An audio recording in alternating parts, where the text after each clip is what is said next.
భూమి ఆకాశముల కలయిక, అధికారములన్నీ తిరిగి ఆయన చేతిలోనికి రావటం, రాజ్యములన్నీ తిరిగి ఆయన రాజ్యముగా మారటం, శోధకుడి యొక్క మూతి పళ్ళు రాలగొట్టడం. అందరూ అనుకున్నారు, ఏంటి ఊగులాడెత్తున్నాడు పైన, నువ్వు కాపాడుకోలేవా అని ఒకడు అంటున్నాడు, నువ్వు దిగిరా అని ఒకడు అంటున్నాడు, ఒకడేమో పక్కలో పొడిచి చచ్చిపోయడం లేదో చూస్తున్నాడు.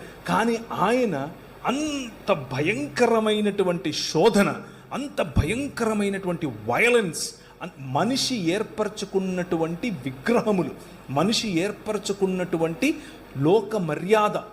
విగ్రహము అనంటే నేను ఉదయం మొదట్లో నేను చెప్పినట్లుగా నీరు పీల్చుకోనటువంటి రాయి, దానిని చక్కగా చెక్కినటువంటి శిల్పి, ఇది మాత్రమే కాదు. మనిషి చాలా చక్కగా ఏర్పరచుకున్నటువంటి కులం, చాలా జాగ్రత్తగా తయారు చేసుకున్నటువంటి మతం, చాలా పొదుపుతో సంపాదించుకునేటటువంటి ధనం, ఇలాంటి అనేక భావజాలాలు మనిషి పైన ఏలుతున్నాయి. ఈ భావజాలాల నుంచి విడిపించటం, మనిషిని మనిషితోనూ మనిషిని దేవునితోనూ కలపటం. ఈ క్రైస్తవ లోకంలో ఎంతమంది ఈరోజు విగ్రహారాధనలో ఉన్నారో చెబితే మీకు అసలు అర్థం కాదు. విగ్రహారాధన అనంటే వెళ్ళి రాయి ముందో రప్ప ముందో తలంచటం కాదు, అవి బొమ్మలు. బొమ్మకు విగ్రహానికి ఉన్న తేడా ఏమిటి అనంటే, ప్రతి విగ్రహము వెనుక ఒక భావజాలం ఉంటుంది. ఆ భావజాలం మనిషి పైన రాజ్యం చేస్తుంది. కానీ మనిషే దేవుడు ప్రాణప్రతిష్ఠ చేసినటువంటి ఆయన ప్రతిబింబం అనే భావజాలం నుంచి మనం వస్తున్నాం. ఈ భావజాలానికి ఆ భావజాలానికి పడదు. అది మనం అర్థం చేసుకోవాలి. అలా అర్థం చేసుకోకపోతే మెల్లిమెల్లిగా మనకు తెలియకనే ఈ లోక మర్యాదలోనికి జారిపోతాం.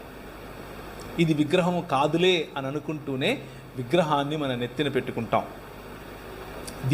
దీన్ని తాకడమో దీన్ని చేయడమో వల్ల ఏమో కాదులే అని అనుకుంటూనే ఈ లోక మర్యాద మన పైన తాండవం చేస్తుంది.